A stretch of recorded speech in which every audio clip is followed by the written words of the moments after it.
last speaker. Last speaker, best for last. This is Jim Mitchell. Jim and I go back quite a ways, and we've had this relationship where he gives me headaches. And what's interesting is Jim wasn't here last year, got very sick, Right. but was certainly here the year before. And he makes a presentation that will make you scratch your head and really reevaluate some of the things that we take for granted. Right. Jim Mitchell. First, thank you for staying. I hope this will be a little entertaining and, like Mike said, make you change your mind about some things. Let's see, where's my clicker? I'll just do it here. So, the title was a little provocative. The, concept of being mediocre in your coaching and in your sport, and the idea is mediocrity comes from dogma, and dogma being things that we are told that we believe no matter what. So I'm going to ask you a real quick question. Is rowing an innovation-based sport? Everybody agrees? No. No one agrees that rowing is innovation-based? No. Okay, so it's not. All right. So we've been fundamentally looking at innovation in this sport for the past 3 years. One of the things we've been looking at is just some of the dogma of it. So for example, how many patents do you think are there for oar locks in the U.S. Patent Office? Anybody have an idea? Well, there's actually about 575 of them. Okay? There's actually 575 patents. Now, when were most of the patents issued that relate to the oar locks? Well, it's 1860 to 1910, actually. Okay?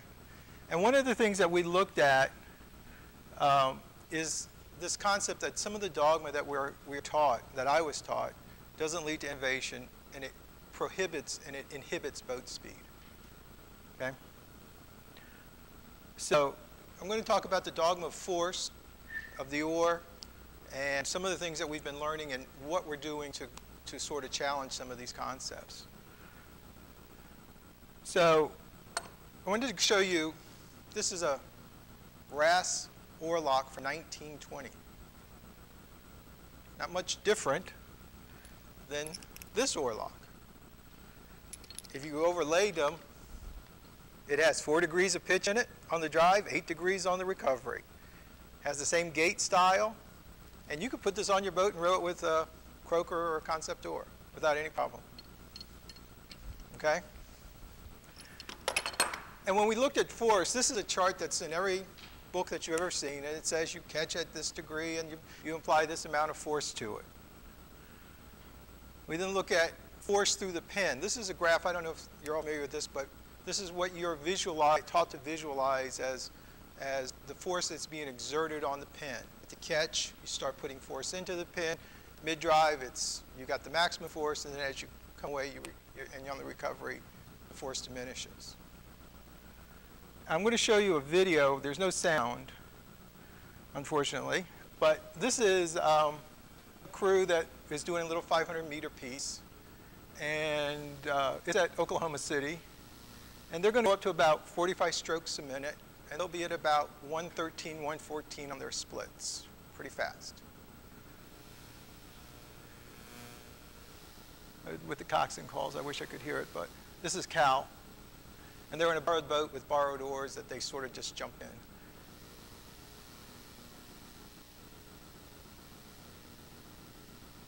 And they do sit upright, what Chris was talking about. They actually sit upright.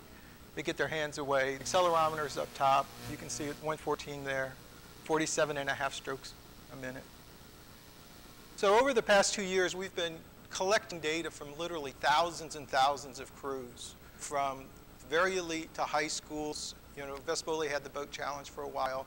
We were collecting data from all over, and we were looking at trends and trying to understand fundamentally what the rowing stroke was. And this is the type of data we get. There's speed data up on bottom, and there's accelerometer data. There are nations now that are correlating all this type of data. Canada has a massive program to collect a library of data on the stroke. So does GBR. There's a lot of effort trying to fundamentally understand the stroke. In this country, there's not.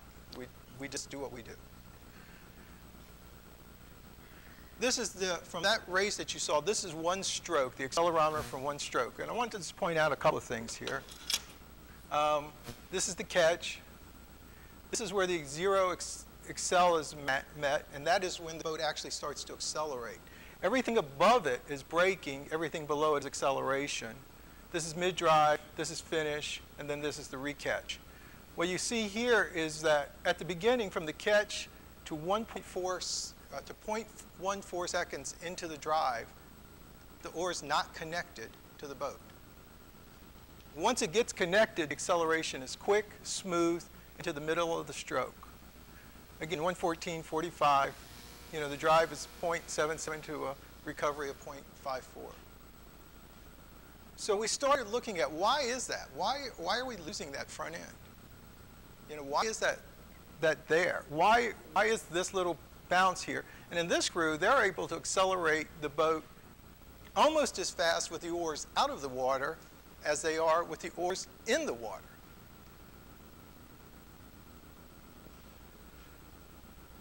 So, and I'm not going to go into all this, but what we found is that at the beginning of the stroke, to a certain point, you're actually braking. You're actually slowing the boat. And the idea is that you want to minimize that braking force. You want to get that zero G line up further. So we started going out, and I work with the national team, and I'm fortunate enough to be able to go out and work with elite athletes. And we started really looking, it's a little elongated here, the resolution's a little bit different. But we started taking photos, thousands and thousands of high-speed images of the catch and of the stroke. And here you can see they're getting ready to catch. The force is being put onto the oar lock, and it's being bent. It's being bent backwards.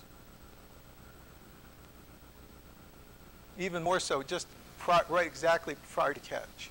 And when you're catching on that little surface there, that little edge. You don't catch on the whole oar, you catch just here, okay? And here's the drive. And sometimes, and this is Charlie Cole, probably the best rower in this country, and sometimes they end up pulling the oar out of the oar lock. I mean, I'm sure when I coached high school, I had that problem all the time. I also had the problem at the finish. Everyone wanted to pull the oar out, right?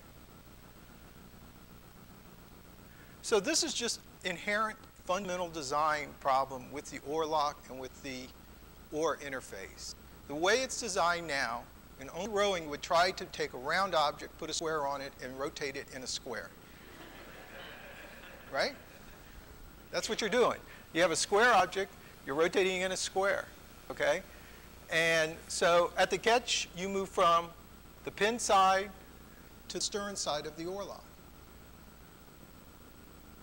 And you can see the gaps. And you have all these rotational controls that just are loose. My analogy in talking with the rowers on the elite level is, if I went out and took one of your cars and took the lug nuts off of it, would you drive it to the boathouse? No, because, yeah, you might get a little ways. You might be able to get the force into the wheels a certain way, but when you start turning or whatever, the wheels are going to come off. We row and we coach our kids like the lug nuts are off. So we wanted to change the oar interface to improve it, and to improve the quality of the stroke and improve the quality of the speed. And today is really the public announcement of what what we've been working on for a couple of years now. Mike has been our little hidden consultant. I always run over here and say, Mike, what do you think of this? What do you think of that? But so for the pros, we're looking for speed and control. But for the novices, and I'm involved with a little program, a one-year-old program that's just starting, and it's interesting to see novices, because while everyone's talking about these simplified strokes, many novices are worried about, I don't want this oar handle to hit me in the head. I don't want to get thrown out of this boat, and it controls them, the fear. I don't know if any of you remember when you were novices how fearful the initial rowing was, especially when the pressure came on. So we looked at ways of trying to solve those problems, speed for the elites, control and taking fear out of it for the novices. We have a product now which we are selling, and it's called Roller Lock, and it's a new oar lock interface. So instead of having a square, we have a circle.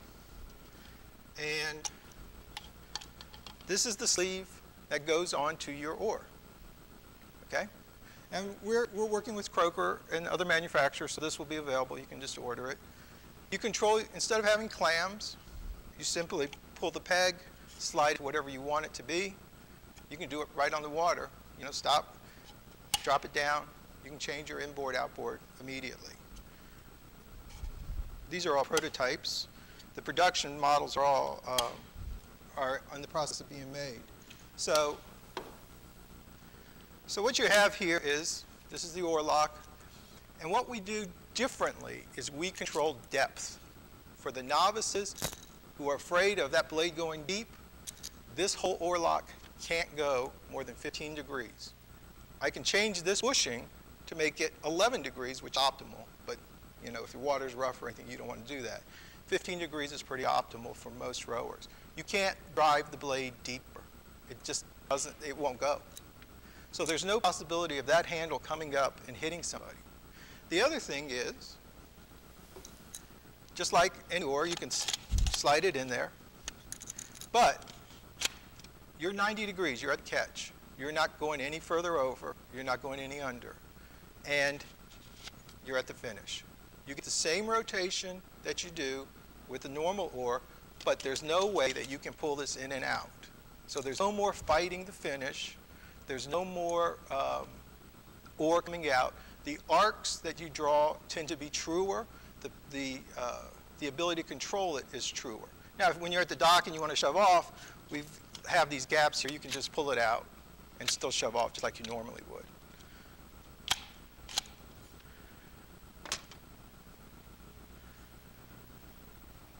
So we used this and we tested with, this is Mike Spigney. I don't know if any of you know him. He's won the Head of Charles a couple of times. He was one of our crash test dummies, and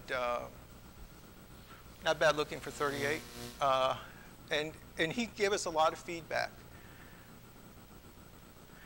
We've been working with high-end boats on this. This is the Empire. This was last week in San Diego at Chula Vista, working with the national team. This boat has four of the oar locks on it. This is a picture of the oar lock with the oar in it. And you can see it uses the same pin. You just pop it right on, just take the other oar lock off. It's not a big problem. We use the same kind of concept of pitch bushings. So you have another toolbox that has 4, 4, 5, 3, you know, the same thing. Except now you use ours, okay? But it's the same concept.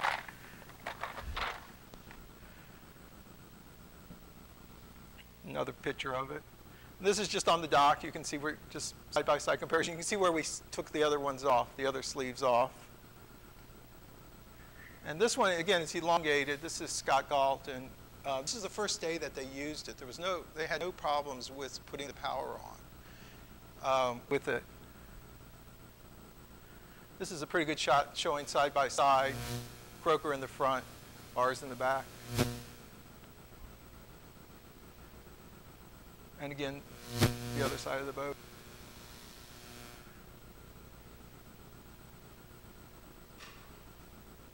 Another picture. This is Cole's, and he was the one that had the gap before.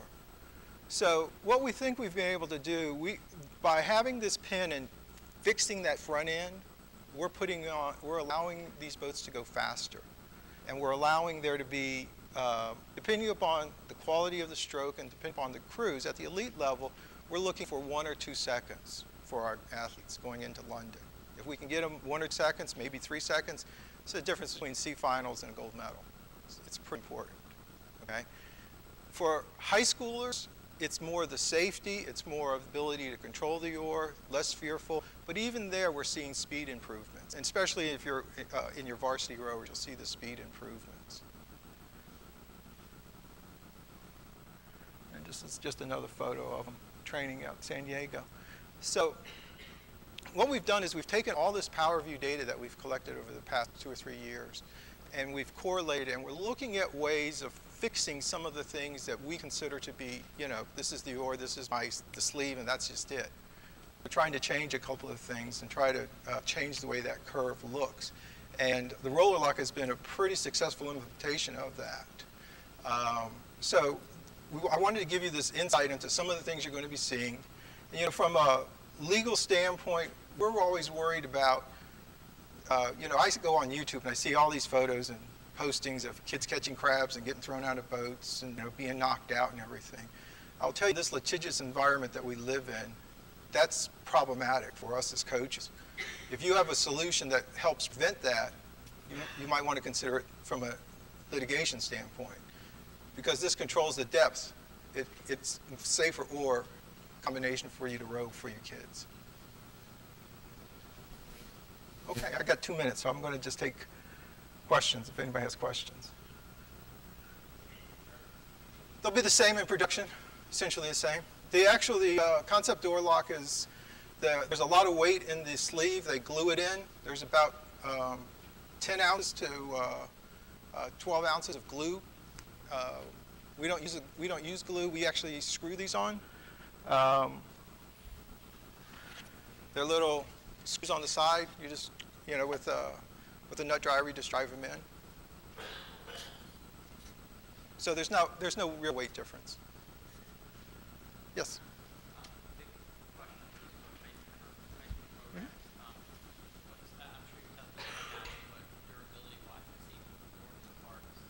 You see more moving parts, but the durability, we haven't had any issues with that.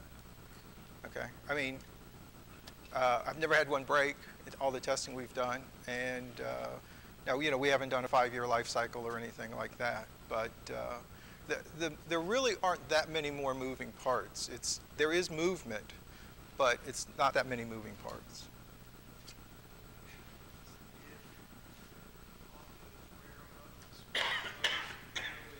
Mm-hmm.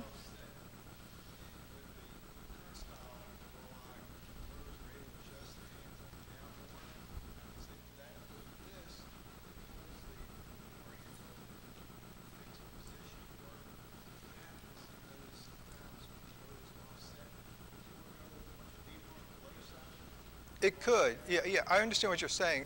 Again, this is limited for 15 degrees, our setup here, okay? You can change that pitch bushings to be whatever you want it to reasonably be. So if you were in a rough condition, you might want to change the bushing out and make it 18 degrees, If you're on fast, calm water, you may change it to 12, just so that there's less problem of the blade going deep. The tighter you set it, the more it's going to, the more you're going to feel it, so to speak. Okay, 15 with the normal blades being at 11 degrees with a reasonable inboard/outboard, 15 degrees is more than enough to compensate for rough conditions. It's no different. No, it's easier to teach them at the beginning. It's easier to teach them at the beginning, and as I said, for a novice, my novice is less fearful. There's no way this thing is going to hit them in their face. There's no way it's going to pitch them out of the boat. So it can't hit them in the face, but if the boat does go down to one side dramatically, they could still catch a crab, right? It could hit them in the chest. It could hit. More likely to get ejected? I don't think so. No, that's the upward movement that ejects you.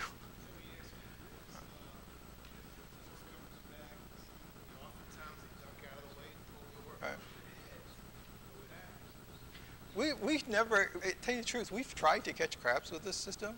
We just can't. I mean, I would pay you to catch a crab with the system. Okay, I'm serious. I'm serious. You guys want to crab it? Put it on a boat and crab it. Go ahead. Let's do this. I know there's several questions, but I want to be mindful of time. When Jim first came to me and said, "What do you think?"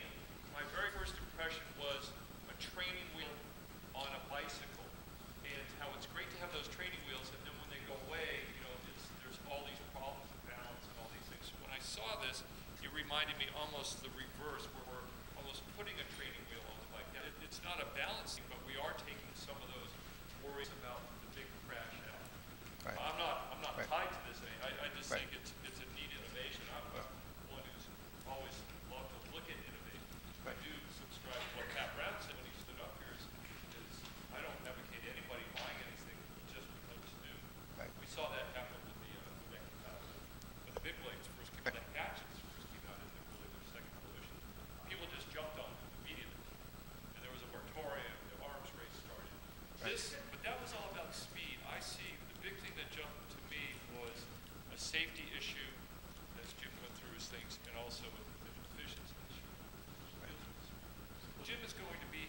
I'll be here. And we're just going to wrap up. And this is what we would like to do. First, thank Jim for coming. Thank you.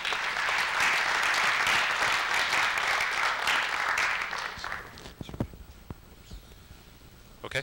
All right. And so now as a wrap-up, if we could, first, evaluations. I would greatly appreciate your honest feedback on the evaluation. Of course, we like good stuff. We value also the criticisms, the critiques. This is how you can make it better. This was our third one, and from what I'm seeing and hearing, this has gone very, very well. But you're the folks that help make that happen. Second thing, Coach Allison, if you'll raise your hand, she'll be headed down to the boat. She'll be outside. We'll collect your evals outside, and we have maps for the boathouse. It's less than a mile. It's very easy. Once you pull out of this driveway, you just go back up the main road, take a right, go down 3 lights. Help me. We'll say 4 lights and take a right, and then you get right there. But we have a map, and we'll see you there, and we'll do some rigging. A great time to ask any further questions. Thank you, everybody.